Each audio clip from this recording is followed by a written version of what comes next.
Hey, this is Mike from Run Testers. This is a Hoka Bondi 9, the update to Hoka's cushioned daily trainer fave, probably up there with the Clifton as one of its most popular shoes. Now, there has been some changes from the Bondi 8, and we'll let you know what those are exactly. Then myself and Nick will take you through our running thoughts and let you know whether the Hoka Bondi 9 is a good update to the Bondi 8 and whether this is a standout new cushioned daily trainer shoe to buy in 2025. So here's your quick rundown of those key Hoka Bondi 9 stats. Let's start with price, and the Bondi 9 comes in at £160 in the UK and $170 in the US, which means a slight jump up in price on the Bondi 8. What hasn't gone up is the weight, with the UK men's 9 now weighing in at 312 grams compared to 323 grams in the same size Bondi 8. It's a shoe now with a 5mm drop with an extra 2mm added to the overall stack height. At the upper, we've got an engineered mesh knit one with a reworked heel collar to provide improved comfort at the heel. At the midsole, Hoka has swapped its compression molded EVA for a supercritical version for a bouncier ride from a lighter foam. A rear foot focused active foot frame provides extra support, while a mild metal rocket is in place to help you tick off those runner miles in a smooth fashion. The outsole features a podular design with rubber in the key places to offer good grip for pavements and roads, and offer the kind of durability to cope with plenty of running time. When it comes to the fit of the Hoka Bondi 8, it's been all good for me in my normal running shoe size. I've got a UK 9 here, which is a US 9.5 with Hoka. It's a size I usually have for that brand, and they tend to fit me quite well because they are a little bit more narrow and, kind of dialed in than lots of shoes. But I have a narrow foot, I'm a little bit small for my size, so the fit does work really well for me. There are wider options available in the Bondi 9 if you want to kind of spread your toes a bit more than I need to, but all around for me the fit was very good in my normal size. No concerns around the heel or midfoot or anything like that, so I'd stick to that. So fit for me has been absolutely spot on in the Bondi 9. I've got mine in a UK size 8, and that is my typical running shoe size. I've also got it in the normal width fit option. There's 2 additional kind of options on that fit side of things. But for me, the normal size has been absolutely fine. I've got pretty skinny, narrow feet, and I think there's enough room there. It's not too narrow, it's not too broad either. The space up front of the toes is very good, not overly generous, doesn't feel too long for me either. I don't think people are going to really have to look at going half size up or half size down, or maybe a full size up or down in this shoe. And I think unless you've got those kind of slightly broader feet, I think looking at those wider fit options might be something to do. The kind of general padding and feel of the upper is very good as well. Hugs and very snug fitting in general. Good amount of padding at the heel collar, no kind of irritation up there, kind of around the Achilles area as well. I would say, I think for most people, you could go true to size in the shoe and have a good experience. If you've got slightly wider feet, then you may want to look at going at one of those kind of wider fit options that are available in this shoe. I've run around 60k in the Hoka Bondi 9 across several training runs now. I've been sticking mostly to an easy pace in the shoe. I see this very much as an easy day cruiser, the kind of shoe you'd put on for recovery runs, your very slow paced runs, and that's what I've been doing in the shoe so far. Not been a huge fan of the Bondi line in the past, it's fair to say. The Bondi 8 I found just very big and clumpy and just didn't really have a lot to it for me. It protects the legs, but doesn't really do much else and didn't feel very fun on the run. I did have pretty high hopes for the new model with that supercritical EVA foam in the midsole, that it would be a more fun easy day shoe than it has been in the past. But fortunately, those hopes haven't really been fulfilled with the Bondi 9. It still does its job, it protects the legs, it's comfortable, but I still think it lacks the ride, the fun that you get from some other big cushion shoes, and it certainly isn't really a very versatile shoe. It's definitely an improvement on the Bondi 8, I would say that. It feels lighter on the foot and poppier and a bit more fun to run in, but yeah, it doesn't have the feel of my favourite kind of Hoka shoes, and indeed the best kind of cushion shoes from other brands. So obviously I figured it wasn't going to be the most versatile shoe because this is a big heavy shoe. It's not designed to be one that you'll be using for a nice mix of training, and it certainly isn't. There are certainly cushion shoes, something like the Asics Gel Nimbus 27, even the Brooks Glycerin 22, although that is a little bit lower stacked, that have a bit more about them if you are going to use them as your cushion daily trainers, for a bit of everything. If you are a newer runner, you want a cushion protective shoe, or just someone who likes a cushion protective shoe to do everything, this wouldn't be the one I'd pick because it doesn't feel like it's really moving well at pace at all. It just feels a bit big. And actually that's not necessarily a huge problem with the Bondi. Lots of shoes that are very focused on easy runs, but actually it's the way it feels on easy runs that I think has let me down slightly. So it does the job of an easy day shoe, that's for sure. I'm not going to say it doesn't do its job well. It is comfortable, it is protective. I pulled it on for a couple of recovery runs after really hard sessions. I remember particularly doing a 10-mile run the day after a really long and hard session, or maybe even a double day, and it works. It protects the legs, you're just ticking along very slowly. If you're just getting out there to move and help the muscles recover a bit with a nice easy run, then it does do that job. But the ride for it just isn't that nice, I find. For some reason the rocker doesn't seem to work on the shoe as well as it does for me with other Hoka shoes. Like, it gets me off the heel nicely into the midfoot, which is what I expect, but I just get a bit lost in the forefoot. It feels like a bit like stuck there. I don't really flow off my toes very nicely. I don't get any kind of punch from that foam either, and that's often the case, I think, with Hoka shoes. So I've got some really good foams in the range. The Piba foams in particular are very lively in the higher end shoes, but even with the supercritical foam, which I have liked in other shoes like the Max 6 and the Skyflow, like, still think a lot of the time it's the really well designed geometry of those shoes that I've liked, that I've really got into rhythm with, and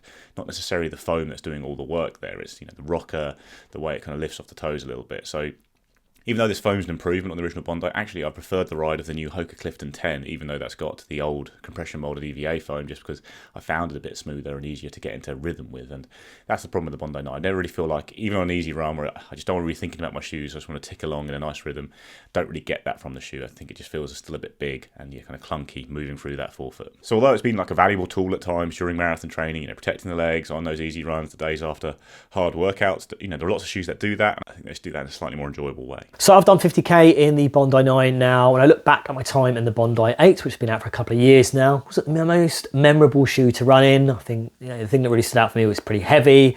I think the riding experience, I think if you look at it against other daily trainers in Hoka's own range, but also outside of it, I think there were just better options and ones that I would grab for over the Bondi 8. Now, for me, the Bondi 9 is still very much a daily trainer that veers towards the kind of easy, relaxed recovery kind of runs.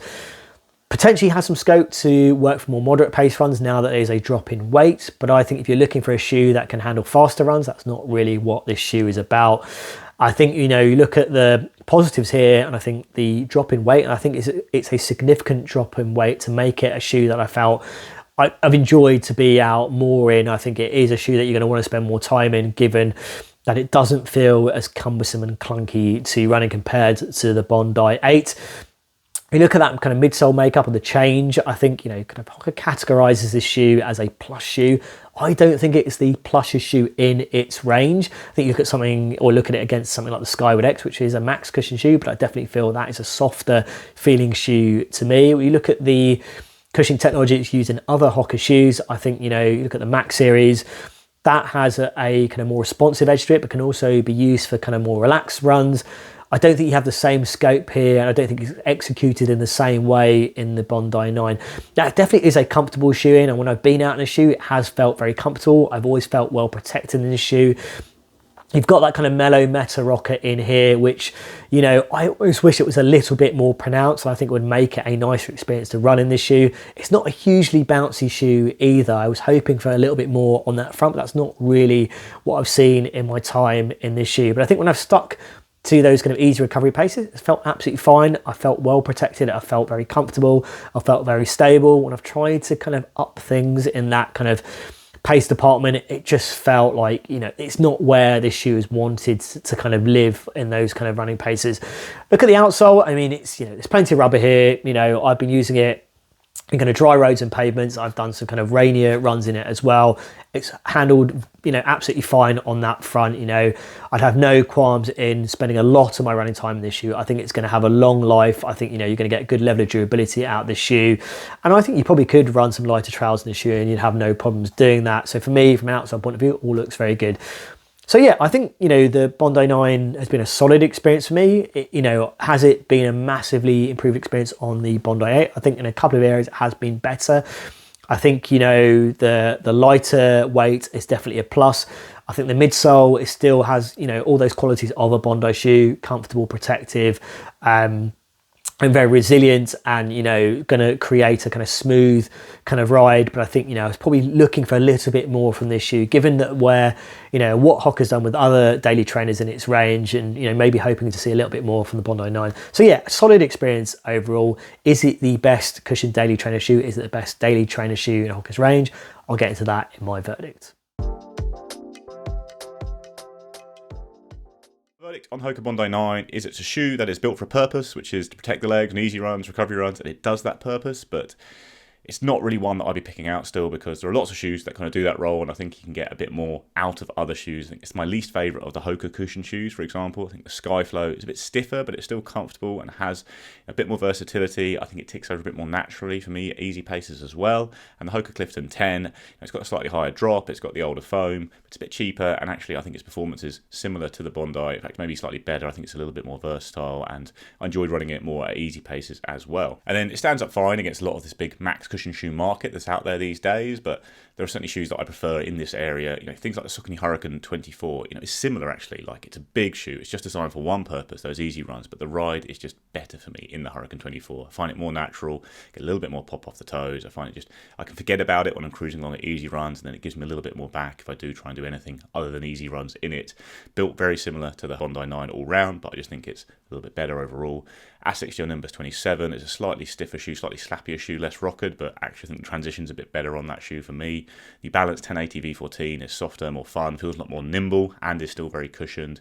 Brooks Glycerin 22, if you want a high drop option, that again just says a bit more about it. The Brooks Glycerin Max, which is a really nice rockered shoe, and actually that's got exactly the kind of rocker I like, and that really moves through very smoothly. It's an expensive shoe, but it's not that much more expensive than the Bondi in the US, I don't think, and yeah, you're getting a higher level of fun out of it all round, I'd say, as well as more versatility. So even though the Bondi 9 is fine, if you pick this up and you just want an easy day shoe, it does that job. It's also traditionally a shoe that's used a lot for walking, and it does that very well. It's a very stable shoe for sure.